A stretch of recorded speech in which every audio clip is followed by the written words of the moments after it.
Hello and welcome to today's video. So today is going to be, as you can see by the title, it is going to be all of the self-help type of books that I own.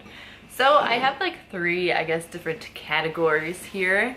So I have like traditional self-help books, and then I have some parenting ones, and then I also have one more health dieting one. So I am going to start with the parenting and the health one first, and then I will move into the more traditional ones.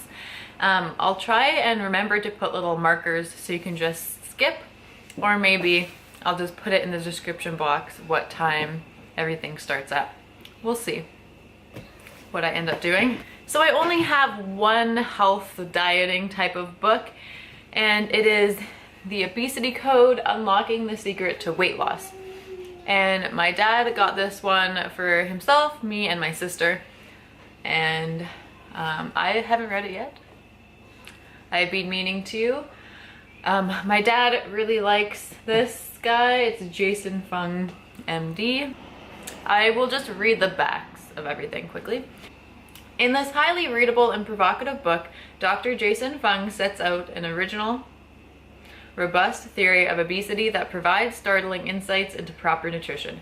In addition to his 5 basic steps, a set of lifelong habits that will improve your health and control your insulin levels.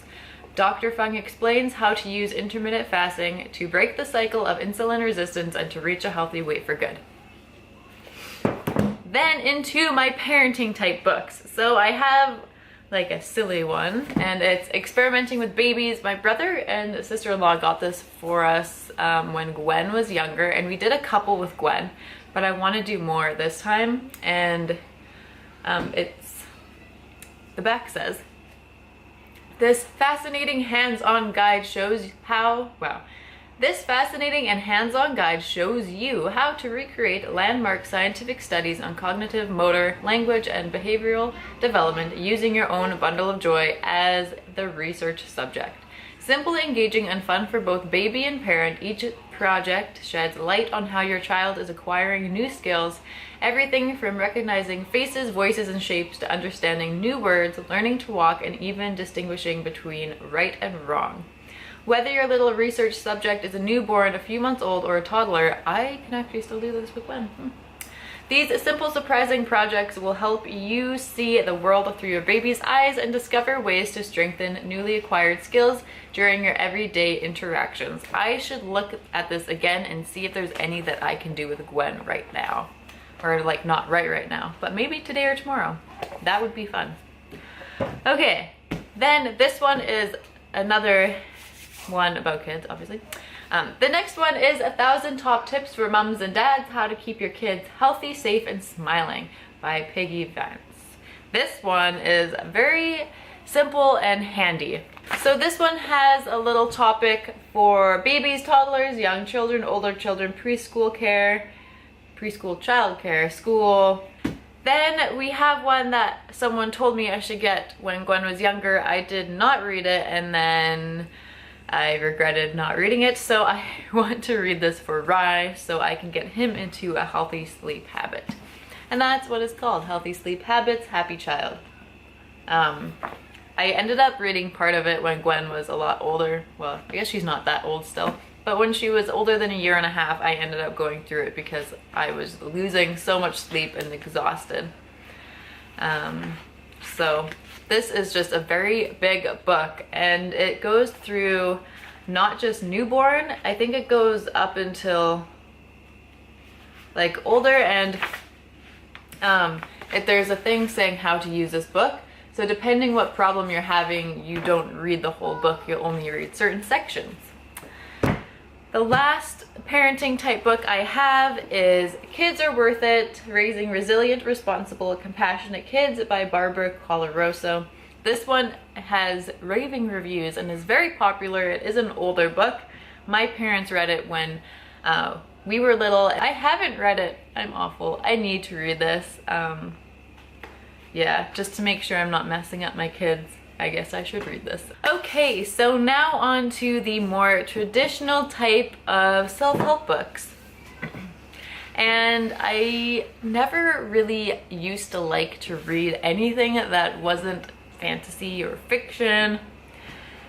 Recently I got one book, like one self-help book. I thought the writing was so funny and I really enjoyed it, and it was just a way different experience than reading like any fantasy or science fiction or romance. It was just a way different experience, and I discovered I actually really like it. I guess I'm more of an introvert than an extrovert, and I do like introspection, so these books really make you think about yourself and really make you just, yeah, question things you do. So I will start with the book I am currently reading, and I've been reading this for a while.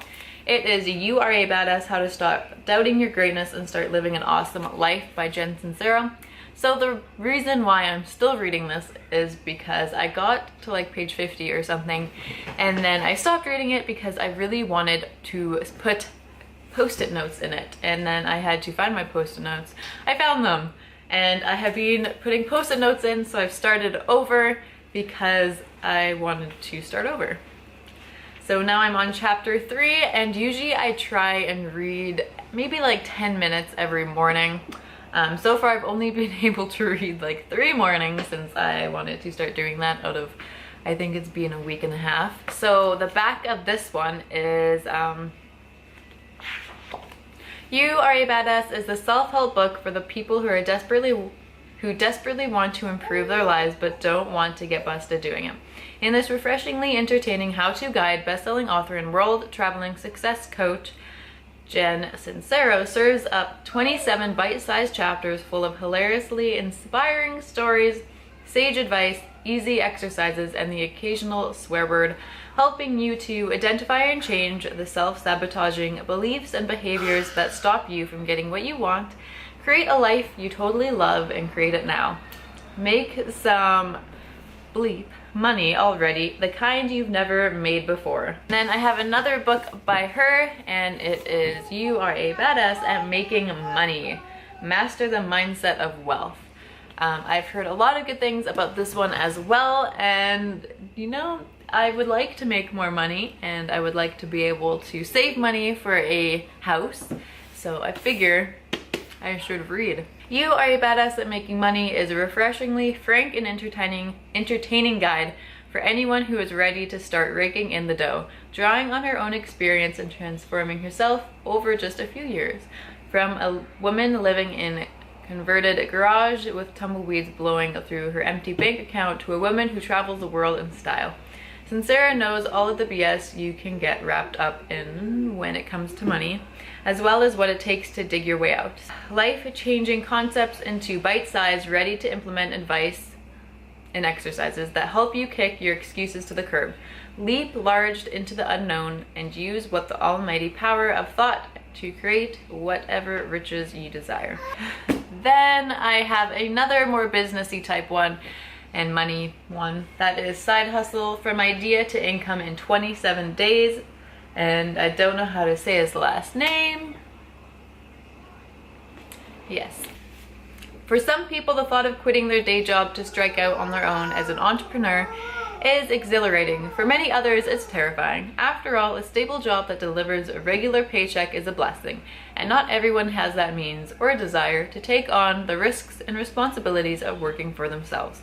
But what if we could quickly and easily create an additional stream of income without giving up the security of a full-time job? Enter the side hustle. The next one I have is Sarah Knight's book, and it's You Do You: How to Be Who You Are and Use What You Got to Get What You Want. And this one was on a special at Chapters. Yeah. So the back says, when it's okay to be selfish, why it's pointless to be perfect, and how to be difficult. Being yourself should be easy, yet many of us struggle to live on other people's terms instead of our own. Rather than feeling large and in charge, we feel little and belittled. Sound familiar?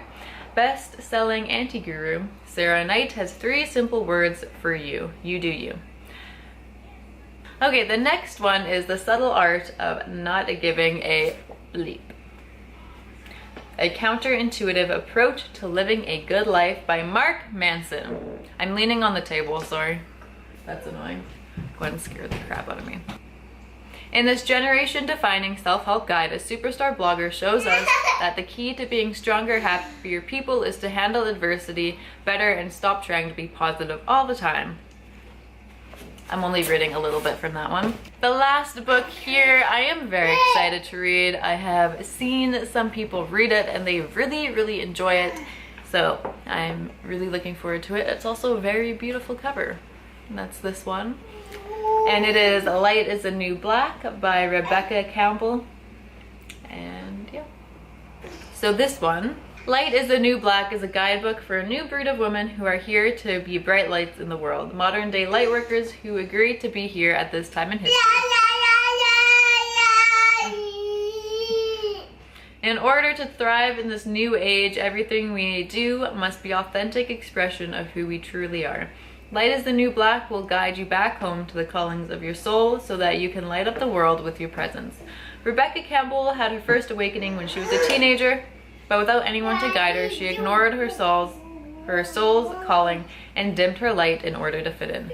Then, just before her 30th birthday, the life she had so consciously created began to crumble around her. It was as if the universe turned off all the lights, so she had no choice but to rediscover her own. In these pages, Rebecca shares her own journey while sharing practical tools to help you reconnect with the core of your being and channeled messages from the universe. Once you rediscover what you already know is so level, you can offer the world something that only you can give. You're stealing my food. I have heard a lot of people complaining about them recently, but I mean, you just read whatever makes you happy and whatever you like to read. Personally, I'm not too picky about what I want to read, and I quite enjoy these books, so let me know in the comments below if you've read any of them, if you like them, what's your favorite, what's your least favorite, and then if you have any books that you think I'd enjoy, also leave those below. So I'll see you in my next video. Bye.